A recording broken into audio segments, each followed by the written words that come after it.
Novamente a questão do transtorno mental coletivo, se é que existe transtorno mental de um grupo inteiro, se é possível diagnosticar transtorno mental coletivamente, afirmar que um grupo está padecendo de falta de juízo de realidade. Isso é abuso psiquiátrico. Se utilizar da autoridade médica, da autoridade de profissionais que possam diagnosticar enfermidades, diagnosticar qualquer coisa que aponte para uma deficiência do outro, qualquer coisa que aponte para o outro como incapaz e que isso sirva talvez até de argumentos em uma batalha política, isso é abuso, isso é antiético. Então não queira diagnosticar seu adversário, não queira que profissionais de saúde diagnostiquem adversários políticos. Isso tem uma história na Alemanha nazista, isso tem uma história na União Soviética. As ditaduras têm histórias aos montes de abusos psiquiátricos, de abusos de autoridade médica para apontar adversários políticos como desqualificados, para tentar isolar, neutralizar, desqualificar, tirar da batalha política. Então é uma maneira de sair da política e de alguma forma adentrar um outro campo, fugir da política, fugir do debate para tentar afirmar o seu adversário como completamente desqualificado, incapaz, doente. Então esse é um recurso abusivo e antiético. Porém, existe o que chamam de histeria coletiva.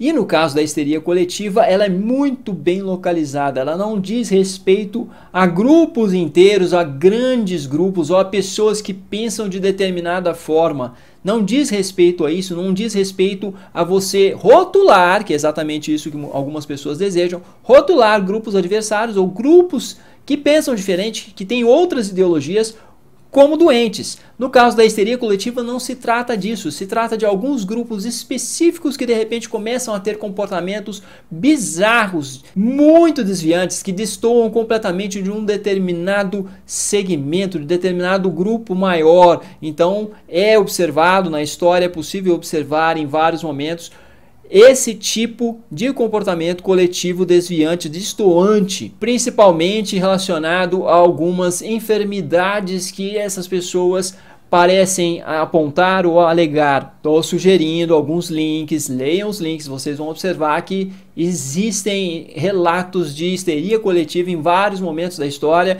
e geralmente são bizarros. Esse é um ponto em comum. Por exemplo, um dos registros que se tem, parece que foi na Tanzânia, na África, onde algumas pessoas começaram, no caso primeiramente foram crianças, começaram a ter ataques de riso, e esses ataques de riso chegaram inclusive em determinada comunidade a contagiar os pais, e as pessoas passaram a ter ataques de riso constantes durante meses. Parece que ficaram 6 meses em ataques de riso, e isso chegou a provocar exaustão em algumas pessoas, com algumas dificuldades, com dores, a pessoa começa a ter dor, porque é uma movimentação aí, no caso respiratória, diafragma e tudo, que começa a provocar dores abdominais, dores na face. Então as pessoas passaram inclusive a padecer em função disso, ter padecimento físico. Há um registro também, um relato, um registro, né, da Idade Média ou Renascença, parece que já da Renascença, né, quinhentista, depois de 1500, de pessoas que começaram a dançar e ficaram dançando por dias a fio, por vários dias, parece que não sei se chegou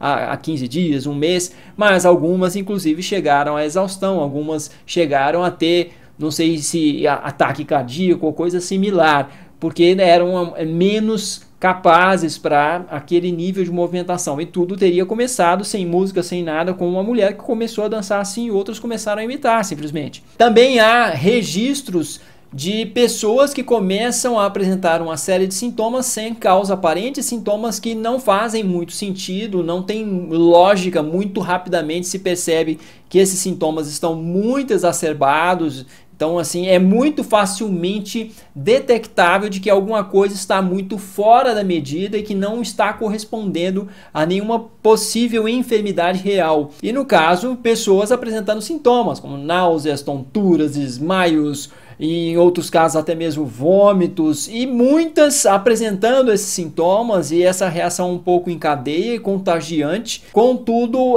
se circunscrevendo a determinados grupos específicos, grupos de algumas pessoas que conviviam em determinado segmento do colégio, grupos de pessoas que praticavam tal atividade. Então é muito específico e com surgimento abrupto e com remissão também. Então, no caso, a histeria coletiva é muito diferente do que alguns querem afirmar acerca de seus adversários políticos como loucura coletiva. E loucura é um termo vulgar. Se a pessoa quisesse utilizar desse termo, eu acho que pode até ficar à vontade enquanto força de expressão, mas que não tente recorrer a profissionais de saúde, psiquiatras, psicólogos, para ter diagnóstico de transtorno mental, porque isso não vai ocorrer, isso não ocorre. Se ocorrer, esses profissionais estão sendo antiéticos, estão sendo abusivos. Então é isso, se você gostou, clique em gostei, compartilhe nas redes sociais, se inscreva no canal. Obrigado por sua audiência e até a próxima.